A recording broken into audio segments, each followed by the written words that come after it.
saya ni Lance, inatake kagad niya si Worth gamit ang Grab Aioli, gayunpaman, nakakas si Worth gamit ang kanyang Mud Magic. Lumikha siya ng maraming kopya ng putik ng kanyang sarili, ngunit binasag ito ni Lance gamit ang kanyang Gravity Magic. Sinubukan ni Lance na atakihin ang buong field, ngunit wala itong epekto at lumitaw si Worth sa likod niya, gumamit siya ng burst, na palibutan ng mga binti ni Lance, dahilan para hindi siya makagalaw at pagkatapos ay inatake siya.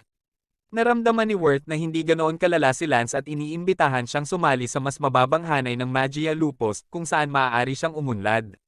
Gayunpaman, kung mananatili siya sa basura, tulad ng mga Adler, mananatili siyang basura sa kanyang sarili.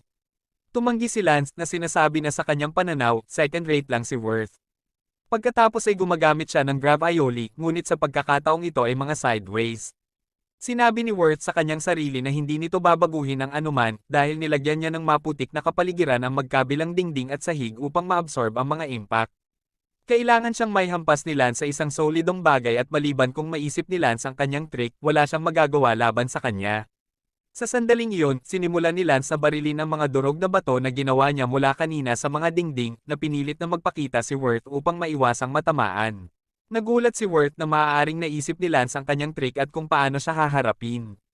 Tiniyak niya sa kanyang sarili na siya ay malakas at kumuha ng isang gayuma na may purong mahiwagang kakayahan na nakuha mula sa ibang mga mag-aaral.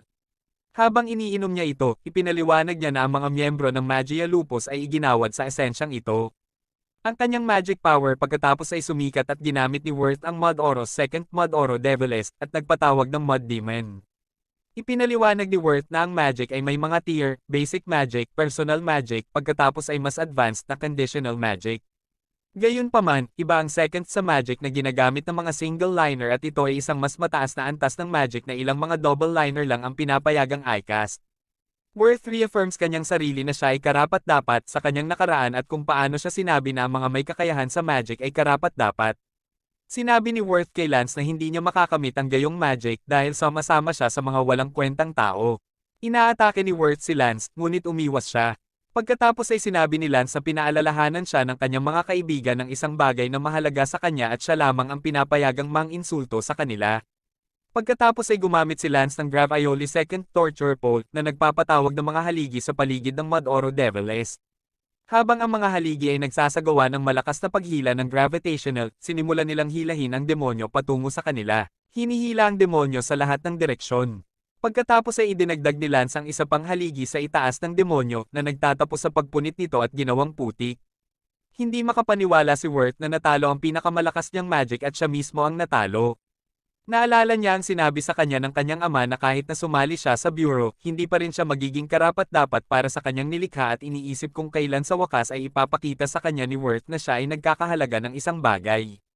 Binigyan ni Lance kay Worth ang isang libro na nakita niya sa lupa at nahulaan na kay Worth iyon. Tinanong niya si Worth kung ano sa tingin niya ang nagbibigay ng halaga sa isang tao at ipinaliwanag niya na ang kanyang pamilya ay sinusukat ang halaga sa pamamagitan ng posisyon at katayuan sa lipunan. Batay sa mga salita at kilos ni Worth, pakiramdam ni Lance ay malamang na pareho silang pinalaki. Hindi gusto ni Lance kung paano magsalita o kumilos si Worth, ngunit iginagalang ang pagsisikap na ginawa niya at pagkatapos ay umalis. Nakaharap ni Mash si Abyss, gayunpaman gamit ang Accelerace ni Abyss, masyadong mabilis para kay Mash at nahihiwa siya nito. Sinabi niya kay Mash na hindi siya nagkakaroon ng pagkakataon, ngunit walang pakialam si Mash.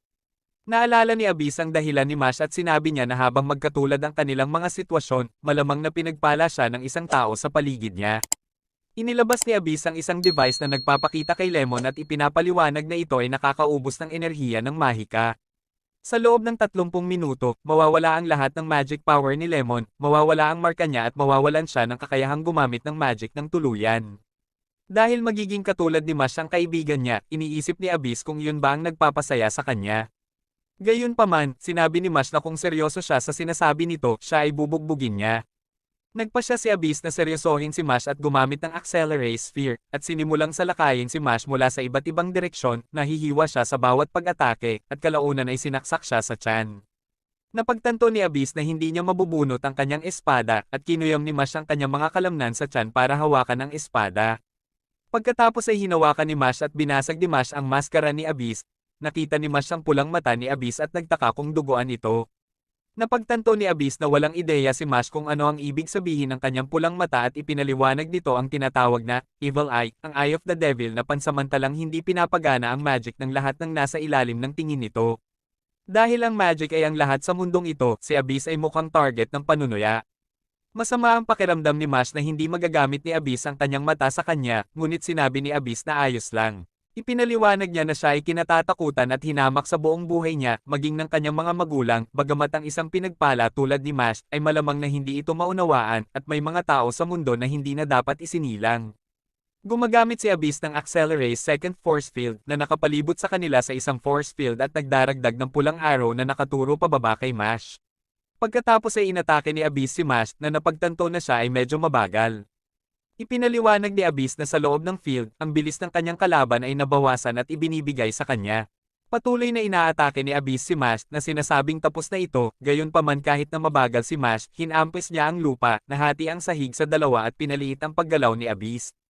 Pagkatapos ay tumalon si Mash kay Abyss at binali ang kanyang espada.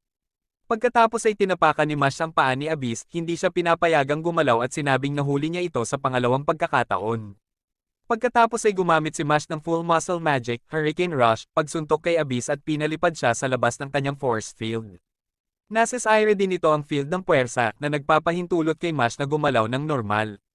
Pagkatapos ay sinimula ni Mash na talunin si Abyss na sumusubok na lumaban ngunit hindi tumutugma sa bilis ni Mash. Tinalo ni Mash si Abyss na pagkatapos ay nagtataka kung ano kaya kung ipinanganak siyang normal. Ipinaliwanag niya na ang kanyang mata ay nagpakita noong siya ay bata at nakakulong sa basement cell upang hindi malaman ng mga tao ang tungkol sa kanya.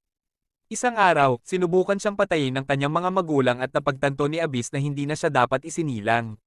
Maaaring naging kasangkapan lamang siya, ngunit kailangan siya ni Abel Walker.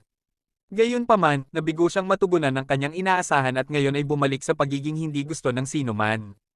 Sinabi ni Mash na malamang natama si Abyss na pinagpala si Mash at hindi niya mailagay ang sarili sa kanyang posisyon.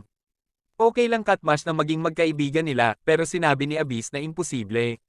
Hanggat mayroon siyang mata ng demonyo, kahit na ang saloobin ni Mash kay Abyss ay magbabago balang araw. Nagpasya si Abyss na balaan si Mash na huwag magpatuloy dahil hindi niya matatalo si Abel. Nagpasalamat si Mash sa kanya para sa babala, ngunit kailangan niyang talunin si Abel. Pagkatapos ay sinabi ni Mash na hindi magbabago ang kanyang isip at kahit ano pa ang sabihin ng iba, hindi magbabago ang ugali ni Mash kay Abyss. Si Mash ay umalis pagkatapos at niyaya niya si Abyss na kumain ng cream puff minsan.